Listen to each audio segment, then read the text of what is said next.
ಕಾರ್ಮಿಕ ಸುಬ್ರಮಣಿ ಸಾವಿನ ನಂತರ ಬಿಬಿಎಂಪಿ ಎಚ್ಚೆತ್ತುಕೊಂಡಿರೋ ಬಗ್ಗೆ ಒಂದು ಬ್ರೇಕಿಂಗ್ ನ್ಯೂಸ್ ಇದೆ ನೋಡಿ.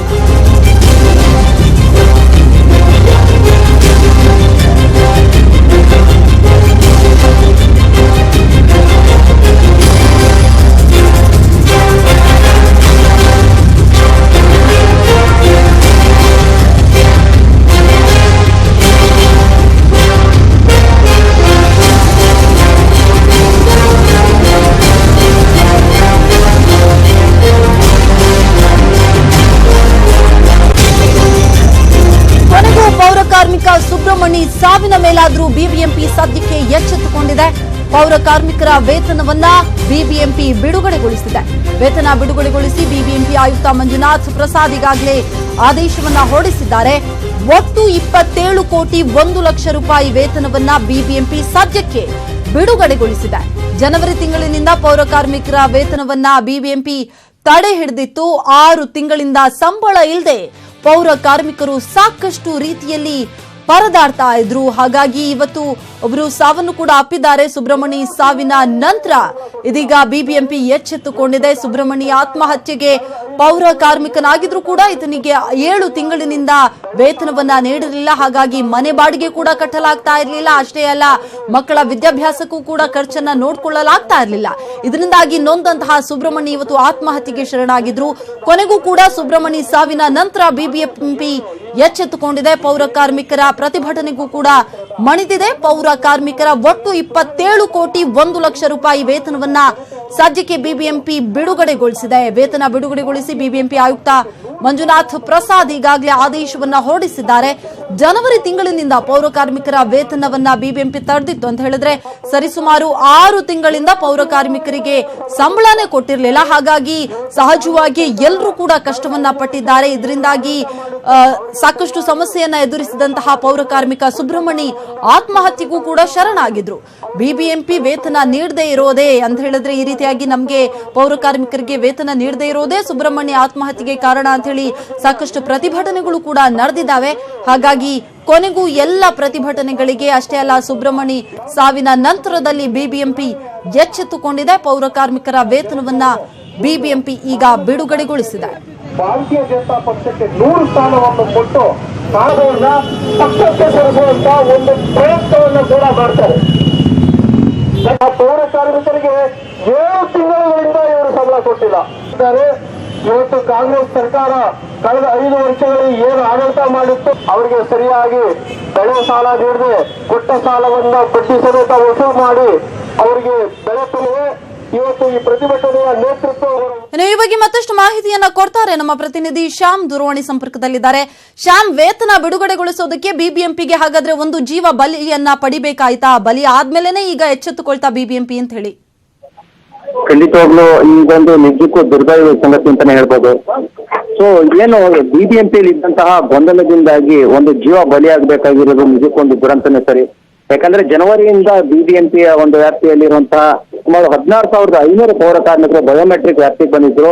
ಅದು 2 ವರ್ಷದ ನಂತರ 2 ವರ್ಷದ ಅವಧಿಗಿಂತಲೂ ಹೆಚ್ಚು ಕೆಲಸ ಮಾಡಿದಂತಹ ಪೌರ ಕಾರ್ಮಿಕರನ್ನ ಈ ಒಂದು ಬಯೋಮೆಟ್ರಿಕ್ ಆಧಾರದ ಮೇಲೆ ಅವರಿಗೆ ವೇತನ ನೀಡುವಂತಹ ಕೆಲಸಕ್ಕೆ ಬಿಬಿಎಂಪಿ ಕೈ ಹಾಕಿತ್ತು. ಆದ್ರೆ 1 ವರ್ಷಕ್ಕಿಂತ ಕಡಿಮೆ ಇದ್ದಂತಹ 3,144 ಪೌರ ಕಾರ್ಮಿಕರ ಒಂದು ವಿಚಾರದಲ್ಲಿ ಒಂದು ಪೂರ್ಣ ರೂಪದ ನಿರ್ಧಾರ ಆಗದಿರೋ ಕಾರಣಕ್ಕೋಸ್ಕರ ಮೇ 25ರ ತನಕ ಅವರಿಗೆ ಪೇಮೆಂಟ್ ಆಗಿರಲಿಲ್ಲ. ಪ್ರತಿ ತಿಂಗಳು ಪೀಕೆಗಳಿಗೋಸ್ಕರನೇ ಬಿಬಿಎಂಪಿ 27 ಕೋಟಿ ರೂಪಾಯಿ ಹಣವನ್ನ ನೇರವಾಗಿ ಅವರ ಖಾತೆಗೆ ಜಮಾ ಮಾಡ್ತಿತ್ತು. ಆದ್ರೆ 3,144 ಜನ ಪೌರ ಕಾರ್ಮಿಕರು 1 ವರ್ಷಕ್ಕಿಂತ ಕಡಿಮೆ ಅವಧಿಯಲ್ಲಿ ಕೆಲಸ ಮಾಡ್ತಿದ್ದವರಿಗೆ ಈ ಒಂದು ಸೂಕ್ತ ರೀತಿಯ ನಿರ್ಧಾರ ಆಗದ ಕಾರಣಕ್ಕೋಸ್ಕರ ಅವರಿಗೆ ಪೇಮೆಂಟ್ ಆಗಿರ್ಲಿಲ್ಲ. ಇದೀಗ ಬೆಳಿಗ್ಗೆ ಬಿಬಿಎಂಪಿ ಆಯುಕ್ತ ಮಂಜುನಾಥ್ ಪ್ರಸಾದ್ ಅವರು ಮಲ್ಲೇಶ್ವರದ ಐಟಿಪಿ ಕೇಂದ್ರದಲ್ಲಿ ಸಭೆ ನಡೆಸಿ ಕೂಡಲೇ ಅವರಿಗೆ ಏನು ಬಾಕಿ ವೇತನ ಏನಿತ್ತು, ಏನು 1 ವರ್ಷಕ್ಕಿಂತ ಕಡಿಮೆ ಅವಧಿಯಲ್ಲಿ ಕೆಲಸ ಮಾಡಿದಂತಹ ಪೌರ ಕಾರ್ಮಿಕರಿಗೆ 17,500 ರೂಪಾಯಿ ಏನು ವೇತನ ಇತ್ತು ಅದನ್ನು ಕೂಡಲೇ ಬಿಡುಗಡೆಗೊಳಿಸಿ ಅವ್ರನ್ನೂ ಕೂಡ ಪೂರ್ತಿ ಎಲ್ಲಾ ರೀತಿಯ ಒಂದು ಬಾಕಿ ವೇತನವನ್ನ ಪಾವತಿ ಮಾಡಿ ಅವರನ್ನ ಕೆಲಸದಿಂದ ಬಿಡುಗಡೆಗೊಳಿಸಬೇಕು ಒಂದು ನಿರ್ಧಾರ ಏನು ಮೇ 25ನೇ ತಾರೀಕು ಈ ಹಿಂದೆ ಆಯುಕ್ತರಾದಂತಹ ಮಹೇಶ್ವರ್ ರಾವ್ ಅವರು ತೆಗೆದುಕೊಂಡಂತಹ ಒಂದು ನಿರ್ಧಾರದ ಹಿನ್ನೆಲೆಯಲ್ಲಿ ಅವ್ರನ್ನ ಬಿಡುಗಡೆಗೊಳಿಸೋದಕ್ಕೂ ಕೂಡ ಪಾಲಿಕೆ ಆಯುಕ್ತ ಮಂಜುನಾಥ್ ಪ್ರಸಾದ್ ಅವರು ಅಧಿಕಾರಿಗಳಿಗೆ ಸೂಚನೆಯನ್ನು ಕೊಟ್ಟಿದ್ದಾರೆ. ಅದೇ ರೀತಿ ಜೂನ್ ತಿಂಗಳ ಸಂಬಳವನ್ನು ಕೂಡ ಪೂರ್ಣ ರೂಪದ 27 ಕೋಟಿ ರೂಪಾಯಿ ಹಣವನ್ನು ತಕ್ಷಣದಿಂದಲೇ ಬಿಡುಗಡೆ ಮಾಡಬೇಕು ಅನ್ನೋ ಆದೇಶವನ್ನು ಕೂಡ ಹೊರಡಿಸಿದ್ದಾರೆ. ಶಿವಮೊಗ್ಗ ಶ್ಯಾಮ್, ಹಾಗಾದ್ರೆ 6 ತಿಂಗಳ ಪೇಮೆಂಟ್ ಅನ್ನ ಒಟ್ಟಿಗೆ ಕೊಡ್ತಾರಾ ಪೌರ ಕಾರ್ಮಿಕರಿಗೆ, ಹೇಗೆ? ಈಗ ಏನು 1,144 ಜನ 1 ವರ್ಷಕ್ಕಿಂತ ಕಡಿಮೆ ಅವಧಿಯಲ್ಲಿ ಕೆಲಸ ಮಾಡ್ತಿದ್ದಂತ ಪೌರ ಕಾರ್ಮಿಕರಿಗೆ ಜೂನ್ ಇಂದ ಅಂದ್ರೆ ಜನವರಿಯಿಂದ ಮೇ ತಿಂಗಳವರೆಗೆ ಏನು ಬಾಕಿ ಇತ್ತು ಮತ್ತೆ ಜೂನ್ ತಿಂಗಳವರೆಗೆ ಏನು ಬಾಕಿ ಇತ್ತು ಆ ಹಣದ ಬಿಡುಗಡೆ ಮಾಡ್ತೀವಿ ಅಂತ ಈಗಷ್ಟೇ ದೂರವಾಣಿ ಓಕೆ ಶ್ಯಾಮ್, ಮತ್ತೆ ನಾವು ನಿಮ್ಮನ್ನ ಸಂಪರ್ಕ ಮಾಡ್ತೀವಿ. ಇನ್ನು ಬಿಬಿಎಂಪಿ ಜಂಟಿ ಆಯುಕ್ತ ಸರ್ಫರಾಜ್ ಖಾನ್ ಅವರು ದೂರವಾಣಿ ಸಂಪರ್ಕದಲ್ಲಿದ್ದಾರೆ. ನಮಸ್ತೆ ಸರ್. ಸರ್, ನನ್ನ ಧ್ವನಿ ಕೇಳಿಸ್ತಿದ್ಯಾ? ಓಕೆ, ಸಂಪರ್ಕ ಸಾಧ್ಯ ಆಗ್ತಾ ಇಲ್ಲ. ಮತ್ತೆ ನಾವು ಸಂಪರ್ಕ ಮಾಡುವಂತ ಎಲ್ಲ ಪ್ರಯತ್ನವನ್ನ ಕೂಡ ಮಾಡ್ತೀವಿ. ಸದ್ಯಕ್ಕೆ ಪೌರ ಕಾರ್ಮಿಕ ಸುಬ್ರಹ್ಮಣಿ ಸಾವಿನ ನಂತರ ಬಿಬಿಎಂಪಿ ಎಚ್ಚೆತ್ತುಕೊಂಡಿದೆ. ಎಸ್, ನಮ್ಮ ಪ್ರತಿನಿಧಿ. ಓಕೆ, ಈಗ ಪೌರ ಕಾರ್ಮಿಕ ಸುಬ್ರಹ್ಮಣಿ ಸಾವಿನ ನಂತರ ಬಿಬಿಎಂಪಿ ಎಚ್ಚೆತ್ತುಕೊಂಡಿದೆ. ಪೌರ ಕಾರ್ಮಿಕರ ವೇತನವನ್ನ ಬಿಬಿಎಂಪಿ ಕೊನೆಗೂ ಕೂಡ ಬಿಡುಗಡೆಗೊಳಿಸಿದೆ. ಆದ್ರೆ ಇಲ್ಲಿ ಕಾಡ್ತಾ ಇರುವಂತಹ ಪ್ರಶ್ನೆ ಅಂತ ಹೇಳಿದ್ರೆ, ಇಷ್ಟೆಲ್ಲ ರೀತಿಯಾಗಿ ಪ್ರತಿಭಟನೆ ಆಗ್ಬೇಕಾಯ್ತಾ? ಒಂದು ಸಾವಿನ ನಂತರವೇ ಬಿಬಿಎಂಪಿ ಎಚ್ಚೆತ್ತುಕೊಳ್ಬೇಕಾಯ್ತಾ? ಇದಕ್ಕೂ ಮೊದಲೇ ಹಾಗಾದ್ರೆ ಪೇಮೆಂಟ್ ಮಾಡಬಹುದಿತ್ತಲ್ವಾ ಅನ್ನುವಂತಹ ಪ್ರಶ್ನೆ ಕೂಡ ಸಹಜವಾಗಿ ಇಲ್ಲಿ ಉದ್ಭವ ಆಗುತ್ತೆ. ಯಾಕಂತ ಹೇಳಿದ್ರೆ ಈ ಕಾಮನ್ ಲೈಫ್ ಅಲ್ಲಿ ಎಲ್ರಿಗೂ ಕೂಡ ಈಗ ಸುಬ್ರಹ್ಮಣಿ ಆತ್ಮಹತ್ಯೆಗೆ ಕಾರಣವನ್ನೇ ನೋಡೋದಾದ್ರೆ ನಾವು 6 ತಿಂಗಳಿಂದ ಬಾಡಿಗೆಯನ್ನ ಕಟ್ಟಿರ್ಲಿಲ್ಲ ಮನೆಗೆ. ಅಷ್ಟೇ ಅಲ್ಲ, ವಿದ್ಯಾಭ್ಯಾಸಕ್ಕಾಗೂ ಕೂಡ ಸಾಕಷ್ಟು ತೊಂದರೆ ಆಗ್ತಾ ಇತ್ತು. ಮಕ್ಕಳ ವಿದ್ಯಾಭ್ಯಾಸಕ್ಕೂ ಕೂಡ ಸಾಲವನ್ನ ಮಾಡಿದ್ರು. ಎಸ್, ಬಿಬಿಎಂಪಿ ಜಂಟಿ ಆಯುಕ್ತ ಸರ್ಫರಾಜ್ ಖಾನ್ ದೂರವಾಣಿ ಸಂಪರ್ಕಕ್ಕೆ ಸಿಕ್ಕಿದ್ದಾರೆ. ನಮಸ್ತೆ ಸರ್. ನಮಸ್ತೆ ಸರ್, ಈಗ ಪೌರ ಕಾರ್ಮಿಕ ಸುಬ್ರಹ್ಮಣಿ ಸಾವಿನ ನಂತರ ಈಗ ಪೌರ ಕಾರ್ಮಿಕರ ವೇತನವನ್ನ ಬಿಡುಗಡೆಗೊಳಿಸಲಾಗಿದೆ. ಎಷ್ಟರ ಮಟ್ಟಿಗೆ ಬಿಡುಗಡೆಗೊಳಿಸಲಾಗಿದೆ? ಎಷ್ಟು ವೇತನ ಸರ್? ಈಗ ಸುಮಾರು ನಮ್ಮಲ್ಲಿ 15,000 ಜನ ಏನು ಪೌರ ಕಾರ್ಮಿಕಗಳಿದ್ದಾರೆ. ನಮ್ಮ ಬಯೋಮೆಟ್ರಿಕ್ಸ್ ಪ್ರಕಾರ 15,663 ಜನ ಕೆಲಸ ಮಾಡ್ತಾ ಇದ್ದಾರೆ.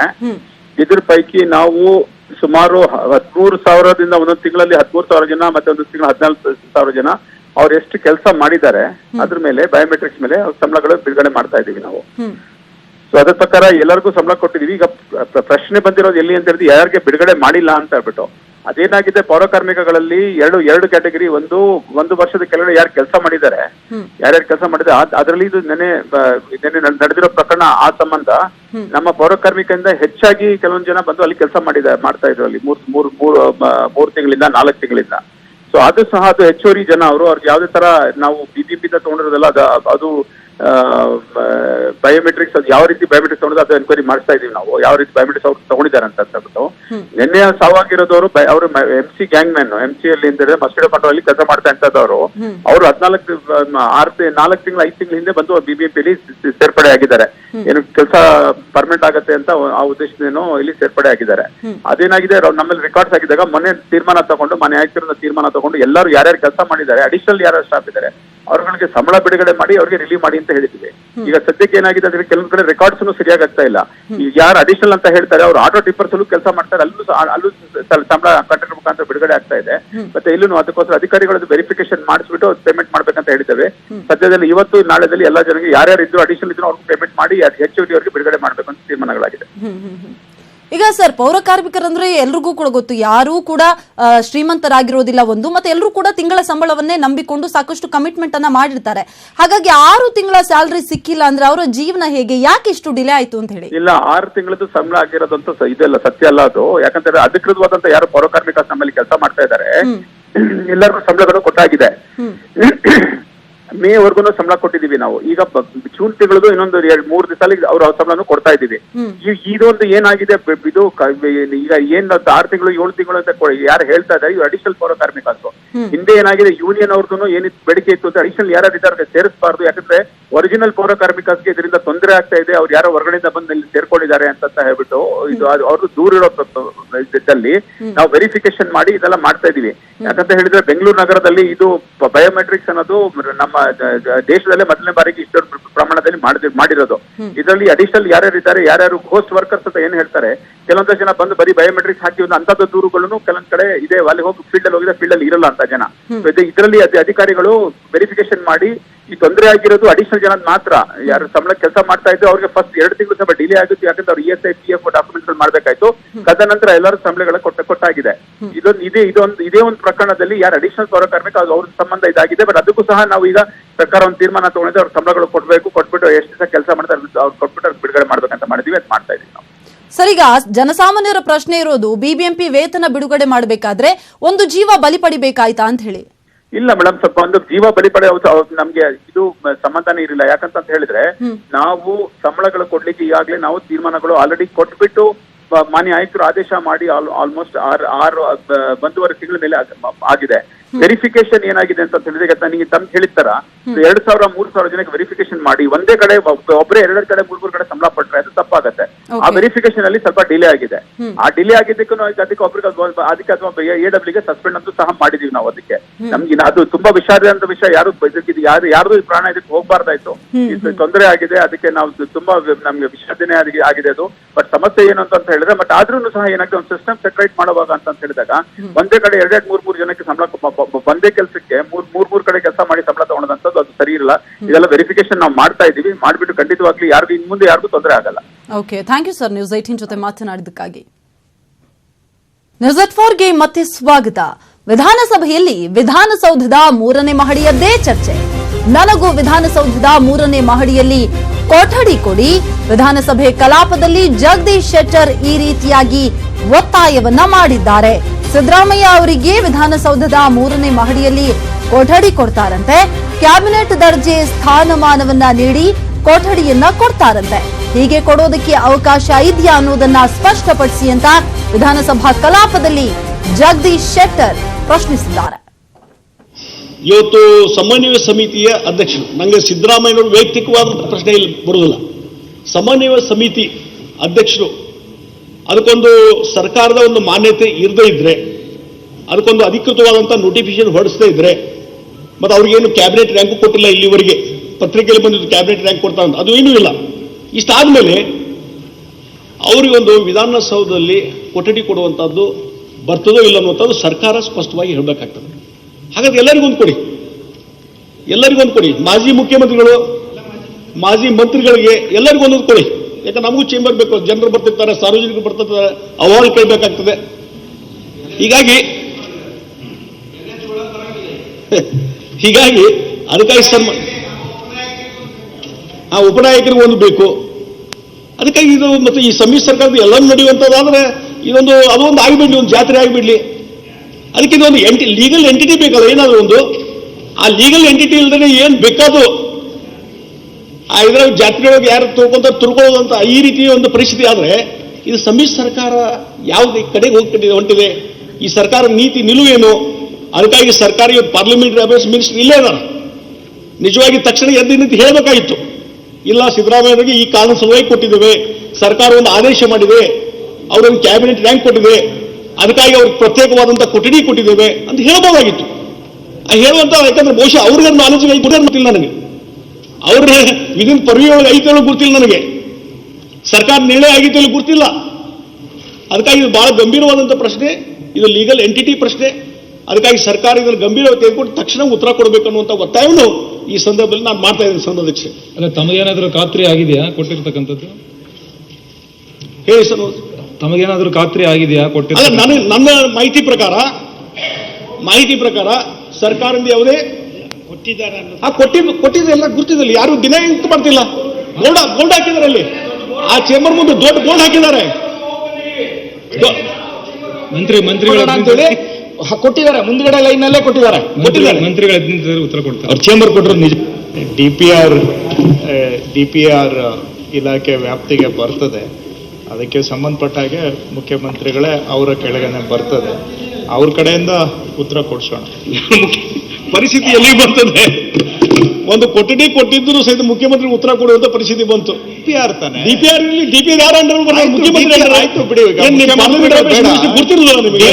ಡಿಪಿಆರ್ ಇಂದ ಸೆಕ್ರೆಟರಿ ಕಡೆ ಮಾಹಿತಿ ತಗೊಂಡು ಆಯ್ತು, ಡಿಪಿಆರ್ ಇಂದ ನಾನೇ ತರಿಸ್ಕೊ ಮಾಹಿತಿ ತಗೊಂಡು ಹೇಳ್ರಿ ನೀವೇ. ಅದು ಇನ್ನು ಬಹಳ ದೊಡ್ಡ ಕ್ಲಿಷ್ಟ ಆಯ್ತು, ಡಿಪಿಆರ್ ಇಂದ ನಾನೇ ತರಿಸ್ಕೊಂಡು ಹೇಳಿ, ನಾವು ಪ್ರಾರಂಭ ಮಾಡಿ ಕೊಡ್ತಾರೆ ಹೇಳಿ ಅದ್ರ ಬಗ್ಗೆ.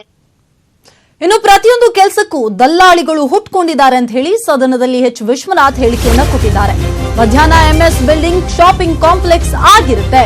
ಸರ್ಕಾರಿ ನೌಕರರು ತಮ್ಮ ಕಚೇರಿಯಲ್ಲಿ ಲಭ್ಯವಿರೋದಿಲ್ಲ. ಹಾಗಾಗಿ ಪ್ರತಿಯೊಂದು ಕೆಲಸಗಳಿಗೂ ಕೂಡ ದಲ್ಲಾಳಿಗಳು ಹುಟ್ಕೊಂಡಿದ್ದಾರೆ ಅಂತ ಹೇಳಿ ವಿಧಾನಸಭೆಯಲ್ಲಿ ಜೆಡಿಎಸ್ ಶಾಸಕ ವಿಶ್ವನಾಥ್ ಗಂಭೀರ ಆರೋಪವನ್ನ ಮಾಡಿದ್ದಾರೆ. ಆಡಳಿತ ಯಂತ್ರ ಸದುಪಯೋಗ ಆಗ್ತಾ ಇಲ್ಲ ಅನ್ನುವಂತಹ ಆರೋಪವನ್ನ ಮಾಡಿದ್ದಾರೆ. ಹಾಗಾದ್ರೆ ಜನಸಾಮಾನ್ಯರ ಕಷ್ಟಕ್ಕೆ ಸ್ಪಂದಿಸೋರು ಯಾರು? ಮಧ್ಯಾಹ್ನ MS ಬಿಲ್ಡಿಂಗ್ ಶಾಪಿಂಗ್ ಕಾಂಪ್ಲೆಕ್ಸ್ ಆಗಿರುತ್ತೆ ಅಂತ ಹೇಳಿದ್ದಾರೆ. ಸ್ವಾಮಿ, ಈ ಸದನ ಆದ್ಮೇಲೆ ಒಂದ್ ದಿವಸ ಈ ಸೆಷನ್ಸ್ ಆದ್ಮೇಲೆ ತಾವು 12 ಗಂಟೆ ಮೇಲೆ MS ಬಿಲ್ಡಿಂಗ್ ಮೇನ್ ಗೇಟ್ ಬಾಗಿಲಾಗಿಸಿ, ವಿಕಾಸಸೌಧ, ವಿಧಾನಸೌಧ ಎಲ್ಲಾ ಬಾಗಿಲುಗಳನ್ನು ಕೂಡ ಬಂದ್ ಮಾಡಿ ಬನ್ನಿ ನಡ್ಕೊಂಡು ಒಳಗಡೆ ಕೇಳಿ ಜನಗಳನ್ನ ಯಾತಕ್ಕೆ ಬಂದಿದ್ಯಾ, ಏನಕ್ಕೆ ಬಂದಿದ್ಯಾ, ಇಲ್ಲಿ ನಿಮ್ಮೂರಿನ ಕೆಲ್ಸಕ್ಕೆ ಬಂದು ಎಷ್ಟು ಜನ ಇಲ್ಲಿ ಇದ್ದಾರೆ ಕೇಳ್ಬೇಕು, ಅವ್ನು ಯಾತಕ್ಕೆ ಬಂದಿದ್ಯಾ ಇಲ್ಲಿ. MS ಬಿಲ್ಡಿಂಗ್ ನಲ್ಲಿ 12 ಗಂಟೆ ಆದ್ಮೇಲೆ ಶಾಪಿಂಗ್ ಕಾಂಪ್ಲೆಕ್ಸ್ ಅದು ಏನ್ ಬೇಕಾದ್ರೂ ಸಿಗುತ್ತೆ ಅಲ್ಲಿ ನಿಮ್ಗೆ. ನೀವು ಹೊರಗಡೆ ಬರಬೇಕು, ಯಾರು ಕೇಳಿದ್ರು ಸೀಟಲ್ಲಿ ಇಲ್ಲ ಅಂತಾರೆ, ಯಾವ ಅಧಿಕಾರಿ ನೌಕರರು ಕೇಳಿದ್ರು.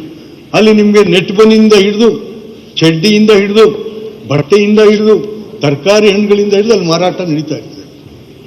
ಮತ್ತೆ ಅಲ್ಲಿ ಯಾವ ಕೆಲಸ ಮಾಡ್ತಾರೆ ಅವರು? ಅಲ್ಲಿ ಯಾವ್ದು ಈ 2,18,000 ಕೋಟಿಗೆ ನ್ಯಾಯ ಕೊಡ್ತಾರೆ ಅವರು? ಅಲ್ಲಿಂದ ಬನ್ನಿ, ಸುತ್ತ ಜನಗಳು ಯಾರು ಇವರೆಲ್ಲ? ಏನು ಊರ್ ಕೆಲ್ಸಕ್ಕೆ ಬಂದವರ? ಊರಿನ ನೀರು, ದೀಪ, ರಸ್ತೆ ಇಲ್ಲ. ಯಾರ ಕೆಲ್ಸಕ್ಕೆ ಬಂದಿರ್ತಾರೆ? ಯಾರನ್ನು ನೋಡಿಲಿಕ್ಕೆ ನಾನು ಮಂತ್ರಿಯಾಗಿ ಎಕ್ಸ್ಪೀರಿಯನ್ಸ್ ಮಾಡಿದ್ದೀನಿ. ಇಲ್ಲಿ ಬರೋದೆಲ್ಲ ಯಾರ್ದೋ ವರ್ಗಾವಣೆಗೆ, ಯಾರ್ದೋ ಸಸ್ಪೆನ್ಷನ್, ಯಾರ್ದೋ ಡಿಸ್ಮಿಸ್, ಅನುದಾನ, ಅನುಮೋದನೆ. 4% ಜನರಿಗೆ 96% ಈ ನಾಡಿನಲ್ಲಿ ಜೀತ ಮಾಡ್ತಾ ಇದ್ದೀವಿ ಇವ್ರ ಕೆಲಸಕ್ಕೆ. ಇದು ನಮ್ಮ ಆಡಳಿತ. ಇದರಿಂದ ಹೇಗೆ ನಾವು ಜನನ ತಲುಪಲಿಕ್ಕೆ ಸಾಧ್ಯ ಆಗ್ತದೆ? KGF ಸರ್ಕಾರಿ ಆಸ್ಪತ್ರೆಗೆ ಜಿಲ್ಲಾ ಆರೋಗ್ಯ ಕಲ್ಯಾಣ ಇಲಾಖೆ ಅಧಿಕಾರಿ ಭೇಟಿಯನ್ನ ನೀಡಿದ್ದಾರೆ. ಸರ್ಕಾರಿ ಕ್ವಾರ್ಟರ್ಸ್ನಲ್ಲಿ ಕ್ಲಿನಿಕ್ ನಡೆಸ್ತಾ ಇದ್ದ ವೈದ್ಯರಿಗೆ ನೋಟಿಸ್ ಅನ್ನ ಕೂಡ ಜಾರಿ ಮಾಡಲಾಗಿದೆ. ಮೂಳೆ ತಜ್ಞ ಸುರೇಶ್ ಕುಮಾರ್ ಹಾಗೂ ಸಾಮಾನ್ಯ ವೈದ್ಯ ಶಿವಕುಮಾರ್ಗೆ ಈಗ ನೋಟಿಸ್ ಕೊಡಲಾಗಿದೆ. ಸರ್ಕಾರಿ ಕ್ವಾರ್ಟರ್ಸ್ನಲ್ಲಿದ್ರೂ ಕೂಡ ಖಾಸಗಿಯಾಗಿ ಕ್ಲಿನಿಕ್ ಅನ್ನ ನಡೆಸ್ತಾ ಇದ್ರು ಇಲ್ಲಿ. ಹಾಗಾಗಿ ಇದರ ಬಗ್ಗೆ ಇವತ್ತು ಬೆಳಿಗ್ಗೆ ನ್ಯೂಸ್ 18 ಕನ್ನಡ ವಿಸ್ತೃತವಾಗಿ ವರದಿಯನ್ನ ಬಿತ್ತರಿಸಿತ್ತು. ನ್ಯೂಸ್ 18 ಕನ್ನಡದ ವರದಿ ಬಳಿಕ ಆರೋಗ್ಯ ಕಲ್ಯಾಣ ಇಲಾಖೆ ಎಚ್ಚೆತ್ತುಕೊಂಡಿದೆ. ಮುಂಬೈ ಹೈವೇಯಲ್ಲಿ ಭೀಕರ ಆಕ್ಸಿಡೆಂಟ್ನಿಂದ ಓಮಿನಿ ಕಾರ್ ಗ್ರೇಟ್ ಎಸ್ಕೇಪ್ ಆಗಿದೆ. ಲಾರಿಯೊಂದನ್ನ ಓಮಿನಿ ಕಾರ್ನವ ಲೆಫ್ಟ್ ಸೈಡ್ನಿಂದ ಓವರ್ಟೇಕ್ ಮಾಡಿದ. ಎದುರಲ್ಲಿ ಮತ್ತೊಂದು ಲಾರಿ ಇತ್ತು. ಆಕ್ಸಿಡೆಂಟ್ನಿಂದ ತಪ್ಪಿಸೋಕೆ ಓಮಿನಿ ಕಾರ್ನವ ಸ್ಟೇರಿಂಗ್ ಎಳೆದಂತಹ ಸ್ಪೀಡ್ಗೆ ಓಮಿನಿ ಕಾರು ಲಾರಿಯನ್ನ ದಾಟಿ ಬಂದು ಯೂ ಟರ್ನ್ ಹೊಡೆದು ಮತ್ತೊಂದು ಕಾರಿಗೆ ಗುದ್ದಿದೆ. ಈ ಕಾರಿನಲ್ಲಿದ್ದ ಕ್ಯಾಮೆರಾದಲ್ಲಿ ಗ್ರೇಟ್ ಎಸ್ಕೇಪ್ ಫುಲ್ ಆಗಿ ರೆಕಾರ್ಡ್ ಆಗಿದೆ. ಸ್ವಲ್ಪ ಯಾಮಾರಿದ್ರು ಕೂಡ ನಿಜವಾಗಿಯೂ ಈ ಓಮಿನಿ ಡ್ರೈವರ್ ಯಮನ ಪಾದ ಸೇರಬೇಕಿತ್ತು. ಅಬ್ಬಾ ಬಚಾವಾದೆ ಅಂತ ದೇವರಿಗೆ ಕೈ ಮುಗ್ದಿದ್ದಾನೆ.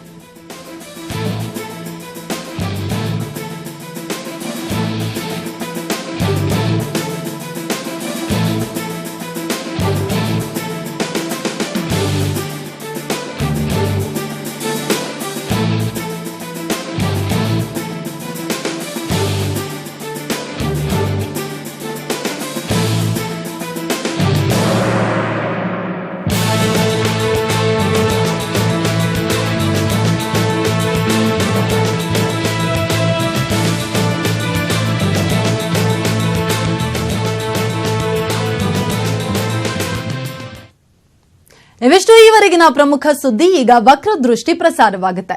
ನೋಡ್ತಾ ಇರಿ ನ್ಯೂಸ್ 18 ಕನ್ನಡ. ಜಾಲ ನಮ್ಮದು, ಬಲ ನಿಮ್ಮದು.